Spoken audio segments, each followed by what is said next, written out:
मुझे लगता है यह पहला दीक्षा होगा जो दुनिया के सबसे बड़े परिवार को दीक्षा दिया गया। वो भौतिकवाद की चरम सीमा पर पहुंच चुकी है, इससे ऊपर कोई और जा नहीं सकता। अब वो सनातन धर्म की ओर आना चाहती हैं। अब वो सनातन धर्म में आकर के अपने गुरु के साथ जुड़ करके वो अपनी परंपराओं को समझना चाहती हैं, सीखना चाहती हैं। वो सहज है, सरल है और उसके मन में किसी प्रकार का अहम नहीं है, कोई किसी प्रकार का अहंकार नहीं है। और वो शिविर में 4 दिन रही और 4 दिन वो सामान्य सेवकों की तरह रही। किसी प्रकार का उसकी कोई बड़ी अलग से व्यवस्था नहीं की गई थी। हमने उनको 14 जनवरी मकर संक्रांति सूर्य उत्तरायण हुआ, हम सुबह प्रातः काल स्नान किए। स्नान के पश्चात जब हम साहिब स्नान करके आए, अखाड़े में आए, वहाँ अखाड़े में थोड़ी देर रुक करके वापस दिन में आए।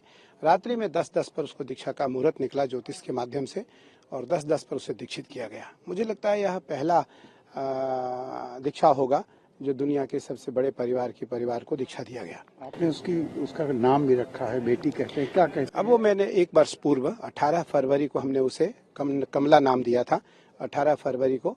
और उसे कमला नाम दे करके उसे गोत्र दिया गया, उसे पंचगव्य प्राशन कराया गया और अब उसे तीर्थराज प्रयाग के महाकुंभ में उसे दीक्षित किया गया। कब आएंगी अब आपके? अब पुनः उसके आने की कुछ कार्यक्रम अभी नहीं है, अभी तो हमारा जाने का है। हम मई में जा रहे हैं और हम 3 महीने के प्रवास में जा रहे हैं।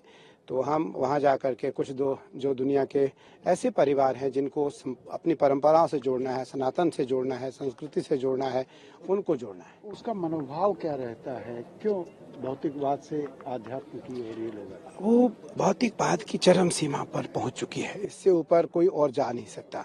अब वो सनातन धर्म की ओर आना चाहती हैं। अब वो सनातन धर्म में आकर के अपने गुरु के साथ जुड़ करके वो अपनी परंपराओं को समझना चाहती हैं, सीखना चाहती हैं। मुझे लगता है कि यह बड़ा ही अनोखी घटना है, बड़ी ही अनोखी घटना है कि वो सहज है, सरल है और उसके मन में किसी प्रकार का अहम नहीं है, कोई किसी प्रकार का अहंकार नहीं है। और वो शिविर में 4 दिन रही और 4 दिन वो सामान्य सेवकों की तरह रही। किसी प्रकार का उसकी कोई बड़ी अलग से व्यवस्था नहीं की गई थी, खाने की, रहने की।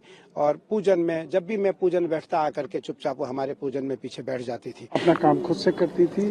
खुद से नहीं करती थी, उसके तो स्टाफ आए थे, करीबन 50 के करीब लोग थे उसके साथ। अपनी वो 2 बड़ी जहाज से आई थी, अब तो उसके स्टाफ थे सभी पूरे, उसको जो भी उसके साथ अपने उनके निजी सेवक हैं। लेकिन वो किसी भी सेवा में किसी प्रकार की कोई आपत्ति नहीं जताई कि मुझे इस चीज़ की सेवा की ज़रूरत है, मुझे इस चीज़ की ज़रूरत है।